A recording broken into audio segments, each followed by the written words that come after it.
நீங்க என்ன சொல்லியிருக்கீங்க, முதல் கையெழுத்து HRNC அபாலிஷன் சொல்லியிருக்கீங்க இல்லையா? அதுல 3 பங்கு கேள்வி இருக்கு. 3 பக்கம் 3 பங்கு. ஒன்னு வந்து ஒரே கையெழுத்துல HRNC டிஸ்மேண்டில் பண்ண முடியுமா முதல். ரெண்டாவது, கோயில்களை அப்ப யாரு பாத்துப்பாங்க. மூணாவது, இப்ப 20% ஆஃப் கோயில் கலெக்ஷன் கவர்மெண்ட்டுக்கு போகுது. அப்ப அது போச்சுன்னா கவர்மெண்டோட ஏற்கனவே காசு இல்லைன்றாங்க, இந்த காசும் இல்லைன்னா என்ன பண்ணுவாங்க? இந்த 3 பார்ட். எனக்கு ரொம்ப சந்தோஷங்க. முக்கியமான கேள்வியை சரியான நேரத்தில் கேட்டிருக்காங்க. ஏன்னா எனக்கும் வந்து ஒரு வாய்ப்பு, இதுக்கு ஒரு பாலிசி கைட்லைன் எங்க மைண்ட்ல இருக்கக்கூடிய திங்கிங் உங்கள்கிட்ட ஷேர் பண்றதுக்கு ஒரு வாய்ப்புங்க. சார், இன்னைக்கு எதற்காக நாம் HRNC வேண்டாம் என்று சொல்லுகின்றோம்? ஏன் வேண்டாம் என்று சொல்லுகின்றோம் என்றால், HRNC அவங்க என்ன வேலை செய்யணுமோ அந்த வேலையை விட்டுட்டு மிச்சம் எல்லா வேலையும் செய்யறாங்க. இதனால ஃபர்ஸ்ட் கண்டிஷன் HRNC போகணும். செகண்ட் வரலாம் சார், எப்படி அதை சரி பண்ண போறோம், வாட் இஸ் தி ஆல்டர்னேட்டிவ் நான் ஷேர் பண்றேங்க சார். கோயில் யாருகிட்ட போகணும்? இன்னைக்கு சென்னையில காளிகாம்பாள் கோயில் உதாரணமா எடுத்துக்கலாம் sir. It's very famous temple. Kalikambal கோயிலுக்கு நம்ம எல்லாரும் போயிருக்கோம். இப்ப காளிகாம்பாள் கோவில் யாருக்கு சொந்தம்? விஸ்வகர்மா சமுதாயத்திற்கு சொந்தம். இப்ப காளிகாம்பாள் கோயில் எப்படி நடத்துறாங்கன்னா, 10,500 விஸ்வகர்மா சமுதாயம் சென்னையில் இருக்கிறவங்க, அவங்க 6 ட்ரஸ்டியை தேர்ந்தெடுக்கணும். Everybody will vote. எவ்வளவு டெமோக்ராட்டிக் பாருங்க. ஏன்னா first right of the temple belongs to community. அதுக்கு தான் கோயில் கட்டினாங்க. எல்லா கோயிலுக்கும் இதே மாதிரி தமிழ்நாடு முழுசு நீங்க பாத்தீங்கன்னா every temple is like this. 10,500 பேர் ஓட்டு போட்டு 6 ட்ரஸ்டியை தேர்ந்தெடுத்திருக்காங்க. இப்ப 6 ட்ரஸ்டி தேர்ந்தெடுத்தாச்சு சார். இந்த வாரம் இந்த 6 ட்ரஸ்டி ஒரு சேர்மனை தேர்ந்தெடுக்கிறாங்க. So chairman will come and sit. So இதே மாதிரி தமிழ்நாடு முழுவதும் எல்லா கோயிலுக்கும் பாத்தீங்கன்னா it belongs to a particular community. அதனாலதான் சில கோயில்ல பாத்தீங்கன்னா என்ன, அவங்க அரசியலுக்காக Dravida Munnetra Kazhagam upper caste lower caste இவங்க பொலிட்டிக்கலுக்காக என்ன நான்சென்ஸ்ல இத்தனை ஆண்டுகளா பண்ணாங்களோ, எத்தனையோ கோயில்ல பாத்தீங்கன்னா இவர்கள் சொல்லக்கூடிய லோவர் காஸ்ட், என்னை பொறுத்த வரைக்கும் there is nothing called upper caste and lower caste. இதை வச்சுதான் அவங்க அரசியலை பண்ணிட்டு இருக்காங்க. ஏதோ ஒரு சமுதாயம், ஒடுக்கப்பட்ட சமுதாயத்திற்கு ஒரு கோயில் இருக்கு. அந்த கோவிலினுடைய முதல் வழிபாட்டு உரிமை அவர்களுக்கு. அவங்க ஓட்டு போட்டு அந்த கோயிலை ரன் பண்ணணும். சோ தமிழ்நாட்டில் இருக்கக்கூடிய எல்லா பெரிய கோயிலுக்கும் இது பொருந்துங்க ஐயா. ஒரு காளிகாம்பாள் கோயில உதாரணமா சொல்றேன். ஒரு சேர்மன் வந்துடுறாங்க. அரசு கம்ப்ளீட்டா கோயில இருந்து வெளியே வந்துடணுமா? அப்படி இருக்க முடியாது சார். ஆனா ஒரு நாட்டுக்குள்ள கண்டிப்பா அரசுக்கு வந்து ஒரு இடம் இருக்கணும். அது எந்த லெவல் இருக்கணும்? இப்ப இந்த 6 பேர்த்துக்குள்ள சண்டை, சேர்மன்னால ஒரு முடிவு எடுக்க முடியல, அல்லது they want a grand from a government. ஏன்னா கன்கரண்ட் லிஸ்ட்ல என்டோமெண்ட் இருக்கு சார். நீங்க பாத்தீங்கன்னா state list, union list, concurrent லிஸ்ட்ல என்டோமெண்ட்ங்கிற வார்த்தை கன்கரண்ட் லிஸ்ட்ல இருக்கு. ஏன்னா நம்ம கான்ஸ்டிடியூஷன் உருவாக்கும் பொழுதே நம்முடைய மேக்கர்ஸ் ஆஃப் கான்ஸ்டிடியூஷன் என்டோமெண்ட்டை கன்கரண்ட் லிஸ்ட்ல ஒரு காரணத்துக்காக வச்சிருக்காங்க. சோ கவர்மெண்ட் இருக்கணும், ஆனா இதற்காகவே கவர்மெண்ட் இருக்கக்கூடாது. தாசில்தாருக்கு இருக்கக்கூடிய பல வேலையில ஒரு கோவில் இருக்கக்கூடிய டிஸ்பியூட், ஒரு லேண்ட் பிரச்சனை, அதை திரும்ப ரீக்ளைம் பண்றாங்க, கோர்ட்டுக்கும் கோயிலுக்கு ஒரு பிரச்சனை, தாசில்தார் லெவல்ல இதை போன்ற அலுவலக ஆபீசர்ஸ் எத்தனையோ வேலையை பார்க்கக்கூடிய ஒரு தாசில்தார் ஒரு கோயில் வேலையை ஒரு டிஸ்பியூட் ரெசல்யூஷன் அத்தாரிட்டியா இருக்கணுமோ தவிர, இவர்களே கோயிலுக்குள்ள போய் டிஸ்பியூட்டை ஏற்படுத்தக்கூடிய அத்தாரிட்டி ஒரு ஜேசியினுடைய வேலை என்ன சார்? எந்த கோயில்ல சண்டை போடுவாங்கன்னு உட்கார்ந்து இருக்காங்க. இந்த கோயில்ல சண்டை போட்டா HRNC உள்ள கொண்டு போயிடலாம். இப்ப தமிழ்நாட்டுடைய ஃபேவரட் ஸ்டைல் என்ன சார்? இப்ப திமுக குலதெய்வம் கோயில் எங்க எல்லாம் சண்டையா உள்ள HRNC போயிட்டு இருக்கு. நீ 2 பேரும் சண்டை போட்டியா, உனக்கு 2 செட் ஆலியா, அதை சால்வ் பண்ண வேண்டும் என்கின்ற இது கிடையாது அவங்களுக்கு. ஊர்ல ஒரு பீஸ் கமிட்டி மீட்டிங் போட்டு தாசில்தாரை வச்சு எல்லா ஊர் மக்கள்லாம் வந்து உட்காருங்க, ஏன் குலதெய்வம் கோயிலுக்கு சண்டை போட்டுக்கிறீங்க, சால்வ் பண்ணுவோம். அது போன்று எங்கேயும் HRNC நடத்தாது சார்.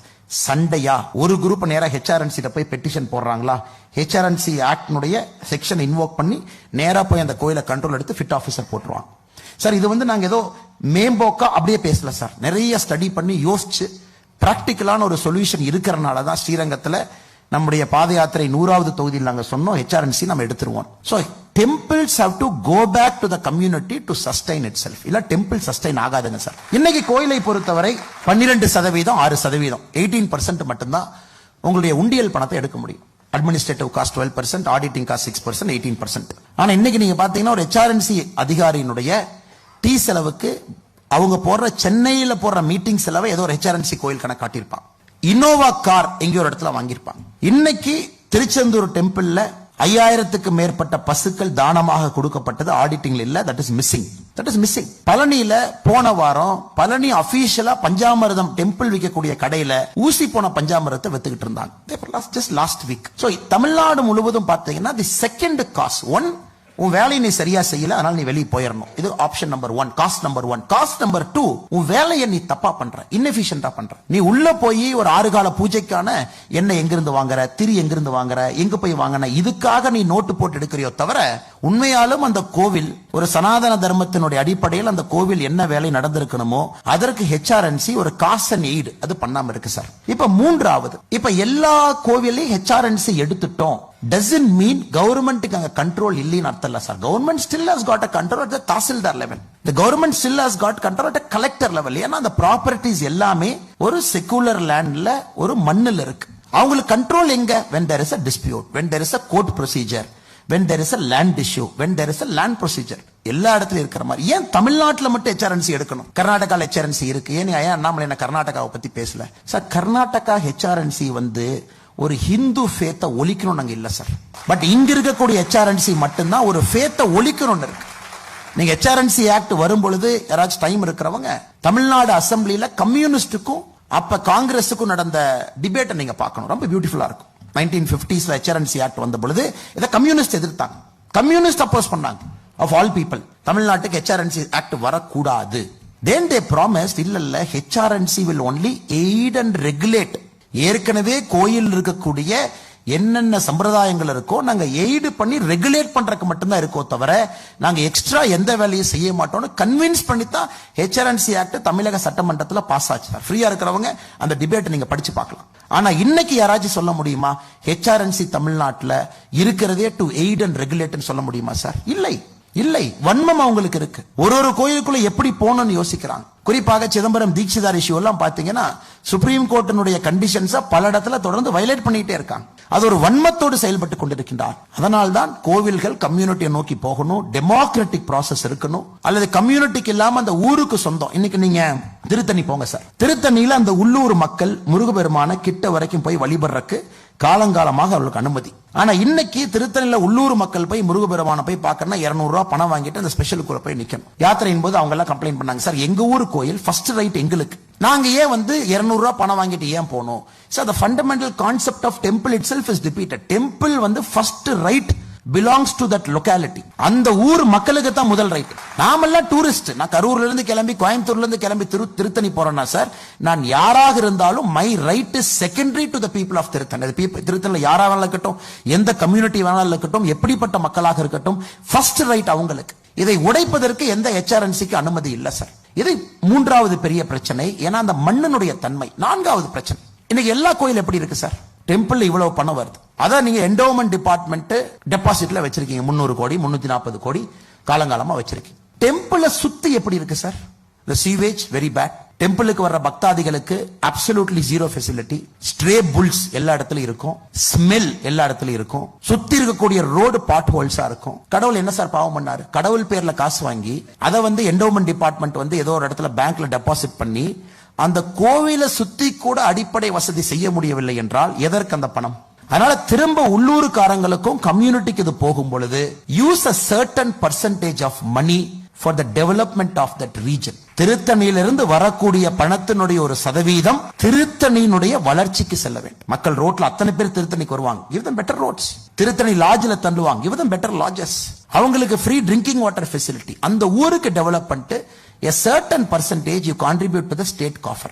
அதுல நீங்க எடுத்து பட்ஜெட்டுக்கு செலவு பண்ணு. So it's a very complex question sir.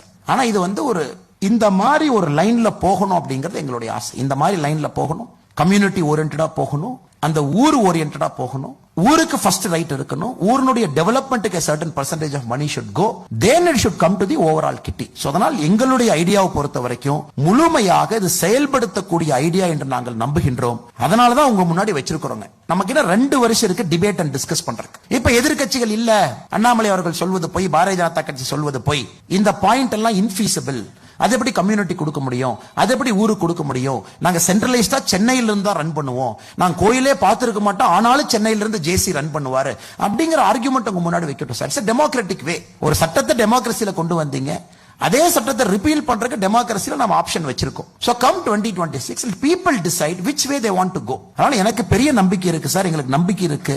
2024 இதுவரைக்கும் தமிழ்நாட்டில் எந்த எலெக்ஷனுமே இஷ்யூ பேஸ்ட் எலெக்ஷன் இல்ல சார். நீங்க பாருங்க, எலெக்ஷனுக்கு முன்னாடி சனாதன தர்மம் பேசுவாங்க. சரி 2024 எலெக்ஷன் சனாதன தர்மம் வச்சுக்கலாமா தமிழ்நாட்டில் வாங்கினா?